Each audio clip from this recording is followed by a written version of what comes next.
How does the workload break down at this point? How much of the time of the police is spent responding to emergency calls as opposed to patrolling and other duties?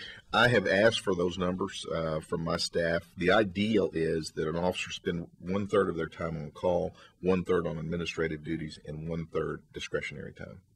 That's the ideal formula. And what we're looking at right now in the Columbia Police Department with my new arrival is that we're looking at issues of efficiency and effectiveness. Before I can go and give the city manager and the city council a good idea of how many officers we need, if we need more, we need to be doing it as smart as we can. We need to be as efficient and effective as we can. And that's just good fiscal stewardship. You know, you want to take care of the citizens' money, and we want enough police officers to do the job. But we can't just arbitrarily say we need 10, we need 20. We need to show where we need that. Right. And the efficiency and effectiveness studies have to be the precursor. Okay, and related to that comes sort of, the community getting involved in setting the priorities of what the police are going to do. And Nathan, I want to kind of kick to something you've been involved with, which is the discussions over the resource officers in the high schools, and sort of the collaboration that would go on there in terms of determining where they're going to go and what they would do. Talk a little bit about that and what that process was like to negotiate that out. Well, it was a very fruitful, productive process, sitting in with then interim Chief Tom Dresner and Bill Whitcomb from the Justice Department, Mayor Ratliff, Dr. Jim Ritter, and Dr. Wanda Brown, myself, Ms. Mayor Ratliff from NAACP, and civil rights activist Monica Elbert. We sat around the table and had some very frank and fruitful and productive discussions. We reviewed the old contract, made amendments in language, added some things, took out some things, and it's very fruitful. Right, and in terms of the adding things and taking out things, what were those discussions like? What did you decide needed to be done? Where were the points of agreement or argument there? Well, actually, I can't say that there were any arguments at all. I mean, I think one of the biggest points was the fact that at that time, on the old contract, the Columbia Public Schools hired a resource officer and paid a very small portion of the police school resource officer's salary, but they had literally no say-so over the actions of the school resource officer. And so we've now gotten to the point where they do have some say-so, but the ultimate decision is in the police department's hands, and I think that's where it should be. And when you say-so, what do you mean by that?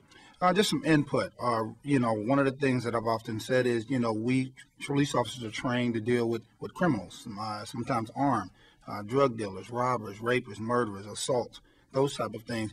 And then when you go in and you're dealing with an 85 or 115-pound little girl in a high school, I would hope that you would kind of amend what you're doing. I mean, obviously, you don't want to put yourself in a vulnerable position because you're going to be a police officer, but at the same time, just kind of mentally understanding that you're not taking down a 215-pound burglar. Right. And in terms of the police training, I mean, Chief Burton, what sort of training are they getting in terms of dealing with different parts of the community? Because that is a good issue that, in certain situations, police ought to respond in one way, but in certain situations, maybe another. How are they trained to gauge that sort of situational?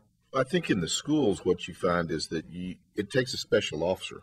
I don't think any police officer can walk into a school and be an SRO or teach there. I have an SRO background myself, and what I found out is that when I learned what I learned, I was one of those police officers initially that believed that all kids lost their mind when they turned 16. They didn't get it back till they were 26. I did not like working with kids in any shape, form, or fashion on the street because I always dealt with them in that negative context like I was talking to you about. When I started working in the high schools, I found out that it's just like the general population. You've got 1 or 2% of those kids that you deal with in a negative manner because you're having to take enforcement action. Those are the only ones. The other 98% are great kids. So I think that's the most important thing that officers are trained in and learn when they work in the school environment is how many great kids are there. And it's the vast majority of them. It's like any community. So the training that they receive is obviously geared toward law enforcement, but like Nathan was talking about a minute ago, those officers need to understand that this may be a child that's committed a crime, but it's a child that committed a crime. Okay, that's about all the time that we have this week. I'm Ruben Stern. My guests were Richard Gray, Nathan Stevens, and Columbia Police Chief Ken Burton. Next time, join us for a conversation with Columbia's new City Council member, Jason Thornhill, and returning Council member Barbara Hoppe for a discussion about the City Council member's job and what you would like to see on their to-do lists. Intersection is produced by Sarah Whitmire and Janet Saidi, with director Travis McMillan and production assistance from Sean Powers. Executive producers are Mike McKee and Mike Dunn. The program is recorded in the studios at the Reynolds Journalism Institute. To join our discussion and to suggest topics or guests for future programs, email Intersection on kbia@gmail.com or go online to kbiaintersection.wordpress.com. Thanks, and have a great weekend.